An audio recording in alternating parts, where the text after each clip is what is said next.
Il y a plus de 100 ans, la France décide d'organiser une grande fête, l'exposition universelle de 1889.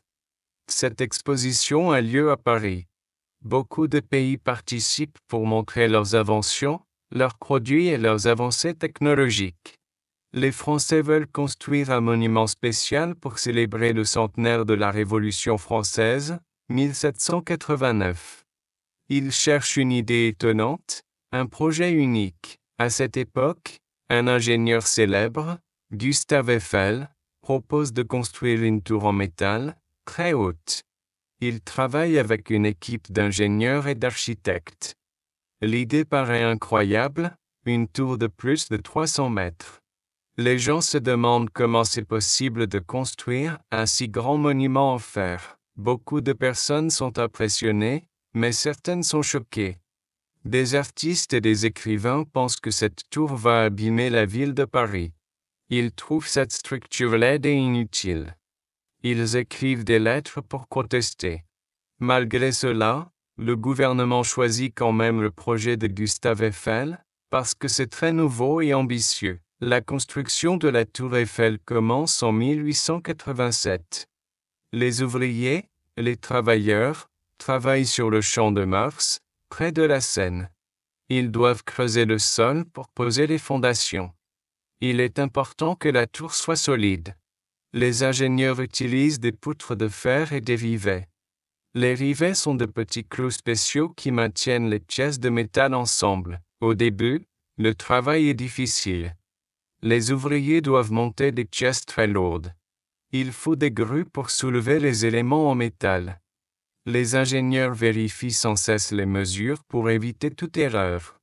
Gustave Eiffel insiste beaucoup sur la sécurité. Il installe des garde-fous et des harnais pour protéger les ouvriers. Petit à petit, la tour grandit. Les gens qui habitent à Paris la voient chaque jour un peu plus haute.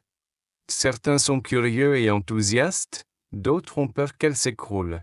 Pourtant, la construction se déroule assez bien. En moins de 2 ans, la structure est presque terminée. En mars 1889, la tour Eiffel est inaugurée. Gustave Eiffel monte jusqu'au sommet pour y accrocher le drapeau français. À ce moment, la tour mesure environ 300 mètres de haut. Elle devient la plus haute construction du monde. Les visiteurs sont stupéfaits. Pendant l'exposition universelle, des millions de personnes viennent voir cette nouvelle merveille. Au début, la tour ne doit rester que 20 ans. Après 1909, la ville de Paris peut la détruire, car le contrat le prévoit. Mais Gustave Eiffel a une autre idée. Il installe des équipements pour faire des expériences scientifiques, comme la télégraphie sans fil, puis la radio. Grâce à ces expériences, la tour devient utile pour communiquer à longue distance. La ville comprend alors que la tour Eiffel est très pratique et très populaire. Elle rapporte aussi de l'argent grâce aux touristes qui paient pour monter au sommet. Finalement, elle n'est pas démolie. Au contraire, elle devient un symbole de la France et de la modernité. Au fil des années, la tour change. On installe des ascenseurs plus modernes. On construit des restaurants et des boutiques. Les visiteurs peuvent monter à plusieurs étages, le premier, le deuxième, puis le sommet. Au sommet, la vue sur Paris est fantastique. On peut voir la Seine, les monuments historiques, les toits gris de la ville et les rues animées. Pendant la Première Guerre mondiale, 1914-1918, l'antenne au sommet de la tour sert à intercepter des messages ennemis. C'est un avantage pour la France. Plus tard, la tour devient un lieu pour les émissions de radio et de télévision. Aujourd'hui encore, elle est utilisée pour la diffusion de programmes télé et radio. La tour Eiffel subit beaucoup de transformations. Elle est repeinte régulièrement pour la protéger de la rouille. Au début, elle a différentes teintes, parfois un peu rouge, parfois plus brune.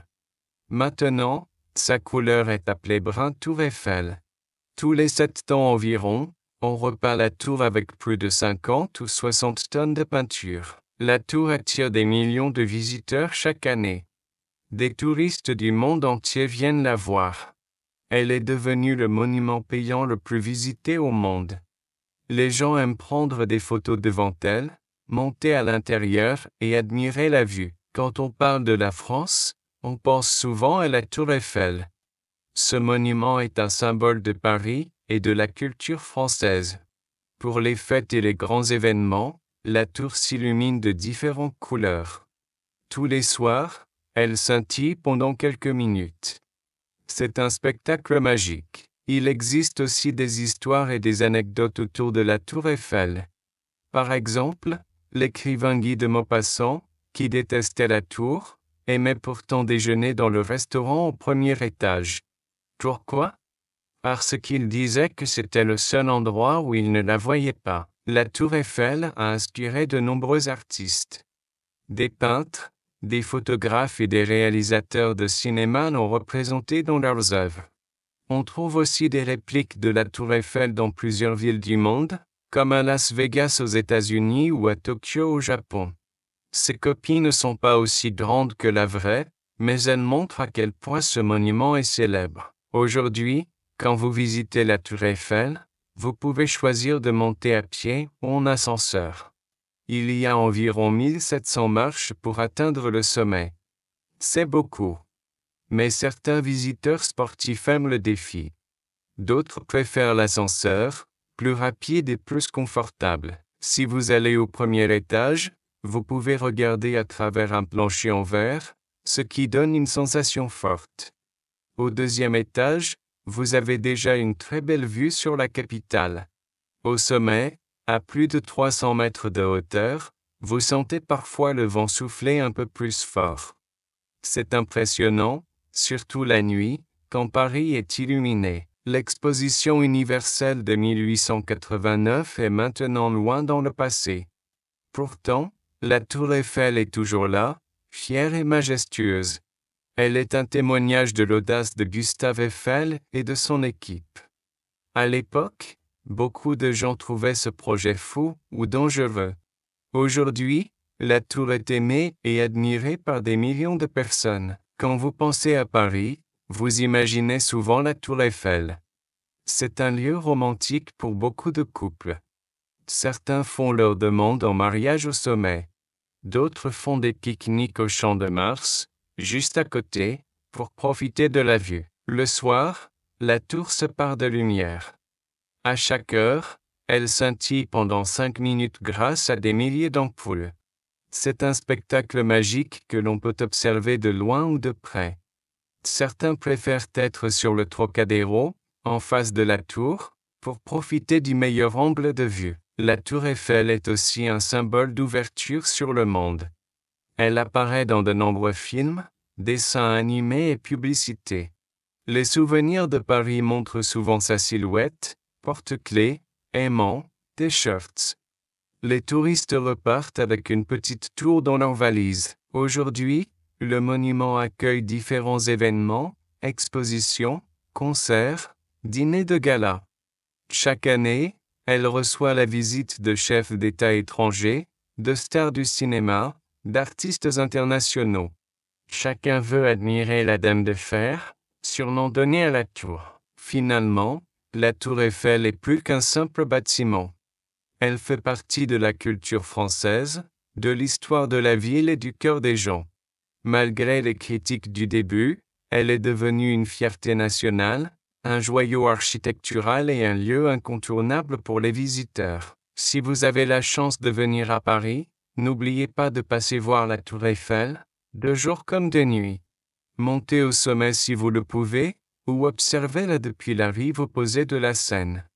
Prenez le temps de lire son histoire, de comprendre la passion et le travail nécessaire à sa réalisation. Cette tour montre l'esprit d'innovation du XIXe siècle et reste, aujourd'hui encore, un témoignage du savoir-faire français. Alors, êtes-vous prêt à découvrir la Tour Eiffel, à toucher son métal, à regarder Paris depuis là-haut? Peut-être qu'un jour, vous aussi, vous aurez un souvenir inoubliable de ce monument extraordinaire. Ainsi se termine notre histoire de la Tour Eiffel. Vous avez vu comment elle est née, grâce au projet audacieux de Gustave Eiffel. Vous avez appris qu'elle a d'abord été critiquée, puis adoptée.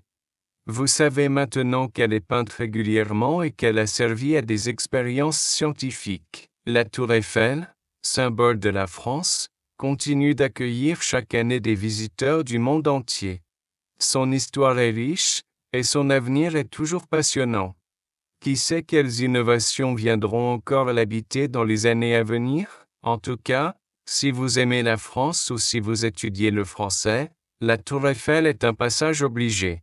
Allez-y en famille, entre amis, ou même seul. Prenez des photos, vivez l'expérience, et gardez un souvenir merveilleux de ce monument unique.